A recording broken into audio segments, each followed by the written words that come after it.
მასშტაბური კორუფციული სქემა, რომლის გამო ორმა მინისტრმა თანამდებობები დატოვა უკრაინაში მიმდინარე სკანდალური გამოძიება საერთაშორისო საზოგადოების ყურადღების ცენტრში. სწორედ ეს სკანდალი იყო ევროკავშირის წევრი ქვეყნების ეკონომიკის მინისტრების დღევანდელი შეკრების ერთ-ერთი თემაც. ეკონომიკური საბჭოს ხდომაზე, სადაც უკრაინისთვის ფინანსური დახმარების საკითხს განიხილავდნენ, ევროპელმა მინისტრებმა კიევს გამჭვირვალე გამოძიებისკენ მოუწოდეს. საკმაოდ მწვავე იყო ტონი უნგრეთიდან. გამოძიების საგანია კორუფციული სქემა უკრაინის ენერგეტიკულ სექტორში, რომელშიც მაღალი თანამდებობის პირებიც ფიგურირებენ. საუბარია ბირთვულ სააგენტო ენერგოატომზე და 100 მილიონი დოლარის უკანონო გზებით მოპოვებაზე. სქემის ორგანიზატორად ვოლოდიმერ ზელენსკის ახლო მეგობარსა და ბიზნესმენს მიიჩნევენ, რომელმაც ქვეყანა უკვე დატოვა. ბრალდებულებს შორის სააგენტოს აღმასრულებელი დირექტორი და რამდენიმე თანამშრომელიცაა. უკრაინის პრეზიდენტ ვოლოდიმერ ზელენსკის უახლოესი გარემოცვა ანტიკორუფციული ბიუროს მიერ წარმოებული მასშტაბური გამოძიების ძირითადი ფიგურანტები არიან. მთავარი მოქმედი გმირი სტუდია კვარტალ 95-ის თანამფლობელი და კომერციული დირექტორი ტიმურ მინდიჩია, რომელთანაც ზელენსკის ათეულობით წლის მეგობრობა აკავშირებს. მას ბოლო წლებში უკრაინაში ყველაზე გავლენიან პირად მიიჩნევენ. იმდენად, რომ დენის შმიგალის პრემიერ-მინისტრობის დროს უკრაინის მთავრობას კულუარებში მინდიჩის მინისტრთა კაბინეტადაც კი მოიხსენიებდნენ. მინდიჩის მეგობარია ასევე ზელენსკის მარჯვენა ხელი და პრეზიდენტის ოფისის ხელმძღვანელი ანდრეი იერმაკი.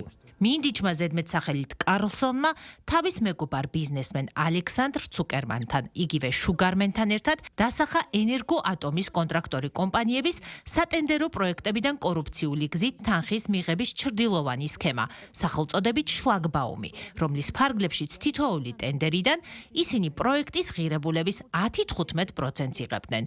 უკანონოდ მიღებული თანხის ოდენობა 200 მილიონამდე დოლარს აღწევს. თუ მხედველობაში მივიღებთ იმ ფაქტს, რომ 2022 წლის თებერვალში ომის დაწყებიდან დღემდე ენერგოატომმა $1.7 მილიარდ ღირებულების შესყიდვები განახორციელა. ამასთან ატომური ენერგია უზრუნველყოფს ქვეყნისთვის ელექტროენერგიის 70%-ის მიწოდებას და გასულ წელს მოსახლეობისთვის ელექტროენერგიის ტარიფი 64%-ითაც გაიზარდა. მიუხედავად იმისა, რომ ენერგოსექტორი რუსული თავდასხმების გამორჩეული სამიზნეა და კიევი თუ სხვა დასახლებები ხშირად ჩაბნელებულია. პირველ რიგში ენერგეტიკის სექტორში აბსოლუტურად ყველა პროცესში მაქსიმალური პატიოსნება უნდა იყოს. ჩვენ მხარს უჭერთ სამართალდამცავი ორგანოებისა და ანტიკორუფციული მუშაკების მიერ ჩატარებულ ყველა გამოძიებას და ეს ყველასთვის ნათელი პოზიციაა. არანაირი სქემა. კარგია, რომ უკრაინის მინისტრთა კაბინეტი სრულ მხარდაჭერას გაუწევს გამოძიებას და ყველა პროცედურულ და სასამართლო ქმედებას. მოხდება ენერგოატომის მენეჯმენტის გაწმენდა და გადატვირთვა. ახლა უკრაინაში ყველასთვის უკიდურესად რთულია ელექტროენერგიის გათიშვასთან, რუსულ დარტყმებსა და დანაკარგებთან გამკლავება. აბსოლუტურად მიუღებელია, რომ ამ ყველაფრის ფონზე ენერგეტიკის სექტორშიც არსებობს გარკვეული სქემები. ტიმურ მინდიჩმა უკრაინა ჩხრეკის ოპერაციამდე 4 საათით ადრე დატოვა და პოლონეთში გადავიდა. ამჟამად კი წყაროს ცნობით ისრაელში იმყოფება. უკრაინა დატოვა ცუკერმანმაც სავარაუდოდ ისიც ისრაელშია, სადაც 29 ოქტომბერს მეგობრის წვეულებაზე მინდიჩთან ერთად იმყოფებოდა. ორივე მათგანი ისრაელის მოქალაქეა. უკრაინის ანტიკორუფციულ უწყებაში ეჭვობენ, რომ საქმის ფიგურანტები წინასწარ გააფრთხილეს და მათ ინფორმაცია ჯერ კიდევ ოქტომბრის შუა რიცხვებში სპეციალური პროკურატურის ხელმძღვანელის მოადგილე ანდრეი სინიუკმა მიაწოდა, რის შემდეგაც ქვეყანა დატოვეს. მინდიჩის სახლების ჩხრეკის დროს ამოღებული მტკიცებულებები ასევე მეტყველებს იმაზე, რომ საქმის ფიგურანტებმა ჯერ კიდევ პარასკევს 7 ნოემბერს იცოდნენ, რომ ორშაბათს 10 ნოემბერს ჩხრეკა იგეგმებოდა და ეგრეთ წოდებული დასუფთავება იყო საჭირო. უკრაინული მედია წერს, რომ პრეზიდენტის ოფისმაც 7 ნოემბერს შეიტყო, რომ ანტიკორუფციული ბიურო და სპეციალური პროკურატურა 10-ში ღონისძიებებს გეგმავდა. ტიმურ მინდიჩის ბინებში ჩატარებული ჩხრეკის ოპერაციების შემდეგ კი ორივე ზემოთხსენებულმა უწყებამ მუქარი შემცველი შეტყობინებების მიღება დაიწყო, რომ იქნება პასუხი. ასევე ირკვევა, რომ საქმის ერთ-ერთ ფიგურანტს კონსპირაციულ ბინაში თავად ჰქონდა დოსიეები და გადაადგილების მარშრუტები ანტიკორუფციული ბიუროს ყველა იმ გამომძიებელზე, რომლებიც ოპერაცია მიდასში იღებდნენ მონაწილეობას. მინდიჩსა და ცუკერმანს დღეს ვოლოდიმერ ზელენსკიმ პერსონალური სანქციები დაუწესა. ხელს მოვაწერთ ბრძანებულებას, რომლითაც სანქციები დაუწესდება ორ პირს, რომლებიც მონაწილეობენ უკრაინის ეროვნული ანტიკორუფციული ბიუროს საქმეში, რომელიც ენერგოატომს ეხება. ახლა უკრაინა ყველამ უნდა დავიცვათ. თუ სახელმწიფოს ძირს უთხრით, პასუხისგებაში მიეცემით. თუ კანონს დაარღვევთ, პასუხს აგებთ. მინდა მადლობა გადაუხადო ყველას, ვინც უკრაინის გვერდით დგას. მადლობა ყველას, ვინც ჩვენს სახელმწიფოს და უკრაინელებს იცავს. 15-თვიანი გამოძიების მასალები იმდენად მოცულობითი და რეზონანსულია, რომ ის ანტიკორუფციული ბიუროს ისტორიაში სავარაუდოდ ყველაზე მნიშვნელოვანი გახდება. ეტაპობრივად გასაჯაროებული გამოძიების შედეგებით უკვე ცნობილია, რომ კორუფციულ გარიგებებში ფიგურირებენ გერმან გალუშენკო, რომელიც იუსტიციის მინისტრის მოვალეობას ასრულებდა და მანამდე ქვეყნის ენერგეტიკის მინისტრის პოსტი ეკავა და ენერგეტიკის ამჟამინდელი მინისტრი სვეტლანა გრინჩუკი. ანტიკორუფციულ უწყებაში ვარაუდობენ, რომ გალუშენკო ერთ-ერთია, რომელმაც შესაძლოა წინასწარ გააფრთხილეს მოსალოდნელი ჩხრეკის შესახებ. მედია წერს, რომ ოქტომბრის შუა რიცხვებამდე ის გაქცეული მინისტრ ზახარჩენკოს რეზიდენციაში ცხოვრობდა და ჩხრეკის ოპერაციამდე ერთი დღით ადრე ამ ბინაში დაბრუნდა. აქვე მივიდა ენერგეტიკის მინისტრი სვეტლანა გრინჩუკიც, რომელმაც ჩხრეკისთვის პოლიციის მისვლამდე რამდენიმე წუთით ადრე დატოვა შენობა. ორივე მათგანის თანამდებობიდან გადაყენების შესახებ პრემიერმა პარლამენტს მიმართა.